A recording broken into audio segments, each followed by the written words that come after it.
Hello student, आज की class में हम लोग इस क्वेश्चन को सोल्व करने वाले हैं। चलिए पहले क्वेश्चन सोल्व करने से पहले क्वेश्चन को पढ़ लेते हैं।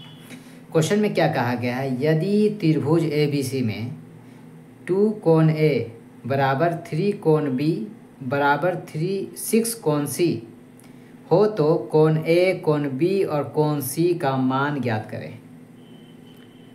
तो चलिए इस क्वेश्चन को देखते हैं। इस तरह से क्वेश्चन अगर आ गया एग्जाम में तो आप किस तरह सोल्व करेंगे, चलिए आज का क्लास में हम लोग वही सीखने वाले हैं।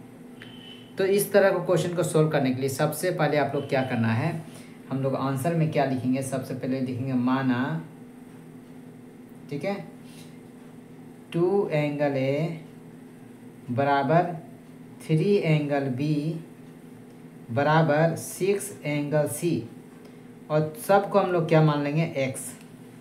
क्या मान लेंगे, X।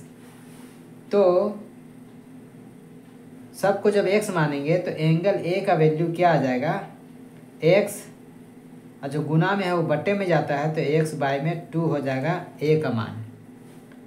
वैसे ही एंगल B का मान क्या हो जाएगा, यानी कोण B का मान क्या हो जाएगा, तो x है और ये गुना में 3 है, ये भी बट्टा में चला जाएगा, तो इस तरह से बट्टे में 3 लिख देंगे, बाय में 3।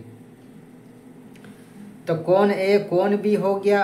अब इसी तरह से हम लोग कोण C भी निकाल लेंगे, x और बाय में क्या लिख देंगे, तो यहाँ गुना में 6 है, ये बाय में चला जाएगा, यानी इस तरह से लिख देंगे।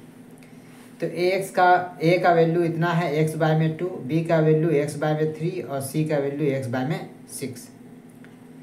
और ABC क्या है, त्रिभुज है। ABC क्या है, त्रिभुज है, ट्राइंगल है, तो यानी इसके तीनों कोणों का योग, अगर हम तीनों कोण को जोड़ते हैं तो कितना आएगा, 180 डिग्री। कितना आता है, 180 डिग्री, यानी 180 डिग्री। हम उसी थ्योरम का यूज़ करेंगे, उसी नियम का प्रयोग करेंगे।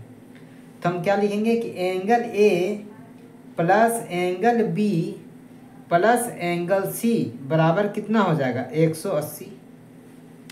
ठीक है, A का वैल्यू कितना है, x बाय में 2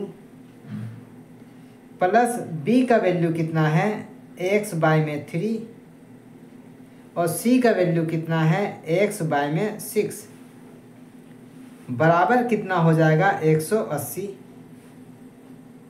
अब 2, 3 और 6 यानी नीचे जितने भी नंबर हैं 2, 3 और 6 हैं, इसका हम लोग क्या निकाल लेंगे, एलसीएम, इस तरह से। तो 2 का टेबल में 6 कितने बार में आएगा, 3 बार में, 2 3 जा 6, 3 बार में आएगा, तो 3 को 1 से गुना करेंगे, 3x हो गया, यानी 3x। 3 का पहाड़ा में 6 कितने बार में आता है, 3 का टेबल में 6 कितने बार में आता है, 2 बार में, तो 2x हो जाएगा। प्लस 6 टेबल में 6 कितने बार में आएगा, 1 बार में आएगा, तो यहाँ x लिख देंगे क्योंकि 1x नहीं लिखा जाता। इक्वल टू 180 हो गया, यानी बराबर 180। अब अगला स्टेप में क्या करेंगे हम लोग, अगला स्टेप में इस तरह से हम लोग बाय में फिर 6 लिख देंगे और जोड़ देंगे 3, 2 और 1, यहाँ कुछ नहीं तो 1 है, 3, 2, 5 और 1 6x बराबर कितना हो गया, 180, यानी 180। और ये 6 कट गया, 1 आया, तो 1x तो लिखेंगे नहीं क्योंकि एक साथ 1 नहीं लिखाता है, तो x 1 जा x हो गया, बराबर कितना आया, 180। यहाँ x आ गया, यहाँ क्या है, बराबर 180 यानी 120। तो x का मान क्या निकल गया, 180। अब एंगल A निकालना है, तो एंगल A का वैल्यू क्या हो जाएगा, x यहाँ लिखल है x बाय में 2, यानी x का वैल्यू जब आया 180, तो 180 बटे में 2, और इसको काटेंगे तो कितना आएगा, 90, यानी 90। x का वैल्यू कितना हो गया, 90। उसी तरह एंगल B का जब निकालेंगे, कोण B का निकालेंगे, तो क्या है, x बटे में 3 है, तो x का 180 आ गया, 180 बटे में 3, और जब हम 3 से काटेंगे तो कितना आएगा, 60, और इस तरह से आंसर आ जाएगा 60।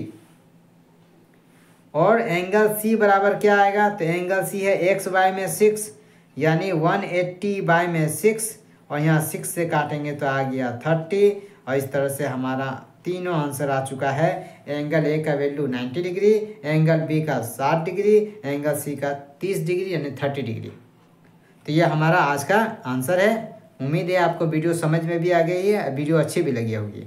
अगर वीडियो अच्छी लगी तो वीडियो को एक लाइक जरूर करें और चैनल को अभी तक सब्सक्राइब नहीं किए तो चैनल को सब्सक्राइब कर लें। मिलते हैं अगले वीडियो में, कुछ नया सीखेंगे। तब तक के लिए goodbye and take care.